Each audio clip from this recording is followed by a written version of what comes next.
కాసేపట్లో AP cabinet భేటీ జరగనుంది. ఉదయం 10:30 ఈ సమావేశం జరగనుంది. సీఎం చంద్రబాబు అధ్యక్షతన జరగనున్న ఈ సమావేశం పలు కీలక అంశాలపై చర్చించి నిర్ణయం తీసుకోనుంది. అమరావతి క్వాంటమ్ వ్యాలిటీ ట్విన్ టవర్ల నిర్మాణానికి 1208.41 కోట్ల ఖర్చు చేసేందుకు కేబినెట్ ఆమోదం తెలపనుంది. అలాగే అమరావతి సచివాలయం, జేఏడీ, హెచ్ఓడి టవర్ల నిర్మాణ పనుల కోసం 2540 కోట్ల వ్యయం చేయడంపై చర్చించి అనుమతి ఇవ్వనుంది అని తెలుస్తోంది. ఇక ఏపీ శాసనసభ భవనంలో వివిధ సివిల్ స్ట్రక్చర్ పనులు, సిఆర్డీఏ ప్రతిపాదనలకు కూడా మంత్రిమండలి మంజూరు ఇవ్వనుందని తెలుస్తోంది. ఇదే అంశానికి సంబంధించి మరిన్ని డీటెయిల్స్ మా కరెస్పాండెంట్ నాగేశ్వరరావు అందిస్తారు. Nageswararao, good morning. ఆంధ్రప్రదేశ్ రాష్ట్ర కేబినెట్ సమావేశం మరికొద్దిసేపట్లో రాష్ట్ర ముఖ్యమంత్రి చంద్రబాబు నాయుడు అధ్యక్షతన జరగబోతా ఉంది. ఈ యొక్క కేబినెట్ సమావేశానికి సంబంధించి ఇప్పటికే ప్రిన్సిపల్ సెక్రటరీ మొత్తం రెడీ చేసిన పరిస్థితి ఉంది. రాత్రే రాష్ట్ర వ్యాప్తంగా కూడా ఉన్న కేబినెట్ మినిస్టర్లు మొత్తం కూడా గుంటూరు, విజయవాడ చేరుకొని ఉదయాన్నే కేబినెట్ సమావేశానికి హాజరుకు సిద్ధంగా ఉన్నట్లు తెలుస్తోంది. కొద్దిసేపటి క్రితం రాష్ట్ర మంత్రివర్గం మొత్తం కూడా నారా లోకేష్ ని కలిసి నారా లోకేష్ తో కేబినెట్ సమావేశానికి రాబోతున్నట్లు కూడా మనకు సమాచారం అందిన పరిస్థితి ఉంది. ముఖ్యంగా ఆంధ్రప్రదేశ్ త్వరితగతిన అభివృద్ధి చెందటానికి, అలాగే ఆంధ్రప్రదేశ్ ఒక ఐకానిక్ రాజధానిగా నిర్మించడం కోసం ఆంధ్రప్రదేశ్ ప్రభుత్వం పడుతున్న పాటలకు సంబంధించి పలు అభివృద్ధి కార్యక్రమాలకు సంబంధించి కూడా ఈ కేబినెట్ లో చర్చించబోతా ఉన్నారు. ముఖ్యంగా ఆ సీడ్ క్యాపిటల్ రోడ్డు గాని, ఐకానిక్ టవర్స్ గాని, ఆ క్వాంటమ్ గాని మొత్తంగా చూసుకుంటే రాజధాని ప్రాంతం దాని మీద కూడా ప్రధానంగా ఈ యొక్క కేబినెట్ సమావేశం జరగబోతున్నట్లు తెలుస్తా ఉంది. నారా లోకేష్ ఈ సమావేశానికి, కేబినెట్ సమావేశానికి వస్తా ఉన్నారు. రాష్ట్ర ముఖ్యమంత్రిగా చంద్రబాబు అధ్యక్షుడు జరిగే సమావేశానికి మినిస్టర్స్ అందరూ కూడా వస్తున్న పరిస్థితి ఉంది. ముఖ్యంగా జనసేన పార్టీ అధినేత, ఆంధ్రప్రదేశ్ రాష్ట్ర ఉప ముఖ్యమంత్రి, సినీ హీరో పవన్ కళ్యాణ్ మాత్రం ఈ సమావేశానికి హాజరు కావట్లేదని తెలుస్తా ఉంది. ఆయనగా కొద్ది రోజుల క్రితం జరిగిన ఒక ఆపరేషన్ నిమిత్తం ఆయన రెస్ట్ లో ఉండమన్న నేపథ్యంలో, నెల రోజుల పాటు ఆయన రెస్ట్ లో ఉంటున్న నేపథ్యంలో ఈ యొక్క సమావేశానికి ఆయన రాకుండా ఉంటున్న పరిస్థితి అయితే ఉంది. ముఖ్యంగా ఆంధ్రప్రదేశ్ కేబినెట్ లో దాదాపుగా ట్విన్ టవర్ల నిర్మాణానికి 1288 కోట్ల ఆమోదం కూడా లభించనున్నట్లు కూడా తెలుస్తా ఉంది. అలాగే సచివాలయం, జిఏడి, హెచ్ఓడి టవర్ల నిర్మాణ పనులకు సంబంధించి కూడా నిధులు మంజూరుపై ప్రధానంగా కూడా చర్చ జరుగుతున్న పరిస్థితి ఉంది. ముఖ్యంగా రాజధాని ప్రాంతంలో పెద్ద ఎత్తున జరుగుతున్న అభివృద్ధి పనులు, అలాగే రాజధాని ప్రాంత అభివృద్ధి పనుల్లో భాగస్వామ్యులు చేసి దేశవ్యాప్తంగా, అలాగే ప్రపంచ దేశాల దృష్టిని భారతదేశంలో ఆంధ్రప్రదేశ్ రాజధాని ఆకర్షించే విధంగా కూడా వివిధ పెద్ద సంస్థలకు సంబంధించి కూడా భూములు కేటాయించడానికి కూడా ప్రధానంగా ఈ రోజు చర్చ జరగబోతున్నట్లు కూడా తెలుస్తా ఉంది. అలాగే ఆంధ్రప్రదేశ్ రాష్ట్ర రాజధాని నిర్మాణం త్వరితగతిన పూర్తయి ప్రజలకి ఆంధ్రప్రదేశ్ రాజధానికి వచ్చి అనుకూలంగా ఉండటానికి గానీ, అలాగే ప్రధానంగా రాజధాని ప్రాంతంలో సీడ్ యాక్సిస్ రోడ్డు నిర్మాణ పనులకు సంబంధించి గానీ ప్రధానంగా చర్చ జరుగుతుంది. ముఖ్యంగా ల్యాండ్ పూలింగ్ కు సంబంధించి కూడా ఈ రోజు ప్రధానంగా దాదాపుగా ఒక అరగంట నుంచి 45 నిమిషాలు సెకండ్ టైం జరుగుతున్న ల్యాండ్ పూలింగ్ గురించి కూడా ప్రధానంగా చర్చ జరుగుతా ఉన్న పరిస్థితి ఉంది. ముఖ్యంగా మంగళగిరి రహదారి అనుసంధానానికి కావలసిన రాజధాని ప్రాంతం నుంచి మంగళగిరి ప్రధాన అనుసంధానంగా ఉంది. దాని మీదే ప్రతి ఒక్కళ్ళు కూడా రాజధాని ప్రాంతంలోకి అడుగు పెట్టడానికి, వెళ్ళటానికి అదే ప్రధాన మార్గంగా ఉన్న నేపథ్యంలో మంగళగిరి రహదారికి అనుసంధానం కావాల్సిన దాని మీద కూడా ప్రధానంగా చర్చ జరుగుతా ఉంది. ఉండవల్లి గ్రామ పరిధిలో సుమారు 4.5 ఎకరాలకు సంబంధించి కూడా భూమి అవసరమైంది. ఈ భూమి సమస్య కొంత మేరకు పరిష్కారం దిశగా అడుగులేసేందుకు కూడా ప్రధానంగా చర్చ జరుగుతా ఉంది. ఆ భూమికి సంబంధించి తమ్మడుకు ఏమి తేలని పరిస్థితి ఉంది. అయితే ఖచ్చితంగా ఉండవల్లి గ్రామంలోని 4.5 ఎకరాలు అయితే ప్రభుత్వానికి ఖచ్చితంగా కావాల్సి అని ప్రభుత్వానికి తెలిసి చెప్పిన పరిస్థితి ఉంది అధికారులు. అయితే ముఖ్యంగా రైతులను భూ సమీకరణ, ల్యాండ్ పూలింగ్ సహకరించాలని ప్రభుత్వం విజ్ఞప్తి చేస్తుంది. నారాయణ మంత్రి, మున్సిపల్ శాఖ మంత్రి నారాయణ ప్రత్యేకంగా దీని మీద శ్రద్ధ వహించి ఆయన ప్రత్యేకంగా ప్రతి గ్రామాన సభలు పెట్టి తిరుగుతున్న పరిస్థితి ఉంది. స్థానిక ఎమ్మెల్యేతో పెద్దకూరపాడు నియోజకవర్గానికి సంబంధించి కానీ, తాడికొండ నియోజకవర్గానికి సంబంధించి కానీ, అలాగే మంగళగిరి నియోజకవర్గానికి సంబంధించి కానీ వివిధ నియోజకవర్గ పరిధిలో జరుగుతున్న సమావేశాలకి స్థానిక ఎమ్మెల్యేలతో ల్యాండ్ పూలింగ్ మీద ప్రధానంగా ఆయన చర్చ చేసి వాటిని సమీకరించేందుకు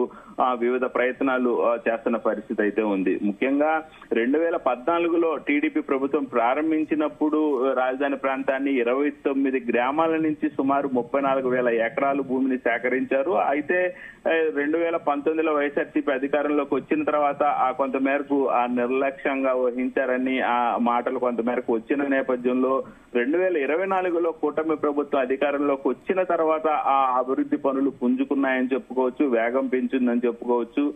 ప్రధానంగా ఉండవల్లి, పెనుమక వంటి గ్రామాల్లో కొంత భూమి రైతుల సమీకరణకు ముందుకు రాకపోవడంతో ఆ సమస్య ఏర్పడటంతో 2025 అక్టోబర్లో 40 ఎకరాలు స్వచ్ఛందంగా కొంతమేరకు ఇచ్చి రైతులు సహకరిస్తున్న పరిస్థితి ఉంది. అయితే ముఖ్యంగా 10:30కి జరుగుతున్న నేడు 10:30కి జరుగుతున్న కేబినెట్ సమావేశానికి సంబంధించి కీలకమైన అంశాలపై చర్చించి నిర్ణయం తీసుకోబోతున్నారని కూడా తెలుస్తున్న పరిస్థితి ఉంది. ముఖ్యంగా క్వాంటమ్ వ్యాలీలో ట్విన్ టవర్స్ నిర్మాణానికి 1,200 కోట్లు దగ్గర ఖర్చు చేసేందుకు కూడా ఆమోదం తెలపనున్నారు. ముఖ్యంగా 2,540 కోట్లు హెచ్డి టవర్లు కానీ, జిఐడి కానీ, సచివాలయ నిర్మాణం కానీ కూడా 2,540 కోట్లు వ్యయం చేయడంపై కూడా చర్చించి ఈ యొక్క కేబినెట్ లో అనుమతి కూడా తీసుకోబోతున్నట్లు కూడా మనకి కొంతమేరకు తెలుస్తా ఉంది. అలాగే శాసనసభ భవనంలో వివిధ సివిల్ స్ట్రక్చర్స్ పనులకు సంబంధించి సిఆర్డీఏ ప్రతిపాదనలు కూడా ఆ మంత్రి మండలి ఆమోద ముద్ర వేసి మంజూరు ఇవ్వనున్నట్లు కూడా తెలుస్తా ఉంది. ముఖ్యంగా ఎల్పీఎస్ జోన్ 11లో రోడ్లు, డ్రైన్లు, నీటి సరఫరా, మరుగునీటి పారుదల వంటి మౌలిక వసతుల అభివృద్ధికి కూడా ప్రధానంగా ఈ కేబినెట్ లో ఆమోదం లభించినట్లు కూడా తెలుస్తా ఉంది. దాదాపు రాజధాని ప్రాంతంలోని 220 కేవీ లైన్ల రీరూటింగ్ కూడా అనుమతి కేబినెట్ లభించనుంది. ఇది లభిస్తే దాదాపుగా రాజధాని ప్రాంతానికి ప్రధానంగా కొంతమేరకు విద్యుత్ కోతలతో ఇబ్బంది పడుతున్న వారికి ఇంకా మీద విద్యుత్ కోతలు ఉండకుండా 24 గంటలు కూడా విద్యుత్ సరఫరా అయ్యే అవకాశం, అదృష్టం వాళ్ళకి లభించినట్లు కూడా తెలుస్తా ఉంది. రెండో దశ ఎల్పీఎస్ గ్రామాల్లో కూడా రైతులు యూనిటీ పెన్షన్ మంజూరు సంబంధించిన నిబంధనలు మార్పులు చేయడానికి కూడా కేబినెట్ ప్రత్యేక ఆమోదం ఇవ్వనున్నట్లు కూడా తెలుస్తా ఉంది. మెట్ట భూముల్లో ఎకరానికి 40,000 చొప్పున, జరీబు భూములకు సంబంధించి 60,000 చొప్పున కౌలు పెంచడానికి కూడా కేబినెట్ ఆమోదం లభించడంతో రైతులకి అదృష్టం వహించి పంట పండినట్లు కనపడతా ఉన్న పరిస్థితి ఉంది. ముఖ్యంగా ప్రతి ఏడాది మెట్ట భూములకి 3,000 చొప్పున రైతులకు ఇస్తున్న పరిస్థితి ఉంది. అలాగే జరుపు భూములకి సంబంధించి 5,000 రూపాయల చొప్పున 10 ఏళ్ల పాటు పెంచేందుకు కూడా ఈ కేబినెట్ ఆమోదం తెలపడంతో రాజధాని ప్రాంత రైతుల కళ్ళల్లో ఆనందానికి అవధి లేకుండా పోయినని చెప్పడంలో ఎటువంటి సందేహం లేదు. అలాగే ముఖ్యంగా రాజధాని వివిధ సంస్థలకు సంబంధించి భూముల కేటాయింపుపై మంత్రివర్గం ఉపసంఘం చేసిన సిఫారసు ముఖ్యంగా సిఆర్డీఏ అథారిటీ ఇప్పటికే ఆమోదం తెలిపింది. వాటిని కేబినెట్ లో ఖరారు చేశారు. కేంద్ర ప్రభుత్వ రంగ సంస్థ సెబీకి అమరావతి ఫైనాన్షియల్ డిస్ట్రిక్ట్ లో 1.78 ఎకరాల భూమి కేటాయింపుకు ఆమోదం తెలపనుంది. స్వామినారాయణ గురుకుల్ ఇంటర్నేషనల్ స్కూల్ ఏర్పాటు కోసం కూడా వేర్వేరు ప్రాంతాల్లో 4.23 ఎకరాల భూమిని కేటాయించనున్నట్లు కూడా తెలుస్తా ఉంది రాష్ట్ర మంత్రివర్గం. అలాగే అగ్నిమాపక శాఖకు సంబంధించి రాజధాని ప్రాంతంలోని రాయపూడి వద్ద 2 ఎకరాల స్థలం కేటాయించినట్లు కూడా తెలుస్తా ఉంది. అలాగే డిఏవి పాఠశాలకి నెక్కలు వద్ద 3 ఎకరాల భూమి కేటాయింపుకి ఆమోదం తెలపనుంది. ఆప్కాపుకు రాయపూడి వద్ద 48 ఎకరాల భూమిని కేటాయించనున్నట్లు కూడా తెలుస్తా ఉంది పరిస్థితి. ముఖ్యంగా business reformer of the year 2025 award అందుకున్న రాష్ట్ర ముఖ్యమంత్రి చంద్రబాబు నాయుడుకి అయితే కేబినెట్ నేడు ప్రత్యేకమైన అభినందనలు కూడా తెలపబోతున్నట్లు కూడా తెలుస్తా ఉంది. మనకి పలు సంస్థలకు భూ కేటాయింపులపై కూడా కేబినెట్ లో తుది నిర్ణయం తీసుకొని ఉన్నారు. ముఖ్యంగా అజెండా ముగిసిన తర్వాత రాష్ట్ర ముఖ్యమంత్రి చంద్రబాబు నాయుడు తాజా రాజకీయ పరిణామాలపై అయితే మంత్రులతో చర్చించనున్నారు. ముఖ్యంగా రాష్ట్రంలో రాజకీయాల్లో జరుగుతున్న కొన్ని మార్పులు చేర్పులు అలాగే వైఎస్ఆర్సీపీ పార్టీ కొంత మేరకు టీడీపీ పార్టీ మీద చేస్తున్న ఆరోపణల మీద కూడా ప్రధానంగా ఎవరెవరు ఎలాంటి పనులు చేయబోతున్నారు చేయాల్సిన అంశాలపై కూడా ప్రధానంగా చర్చించనున్నారు. అలాగే నిన్న ఏదైతే ఆ రాష్ట్రంలోనే తెలుగు 2 రాష్ట్రాల మీద కలుపుకున్నా గానీ జంబో కమిటీ వేసిన పరిస్థితి ఉంది. రాష్ట్ర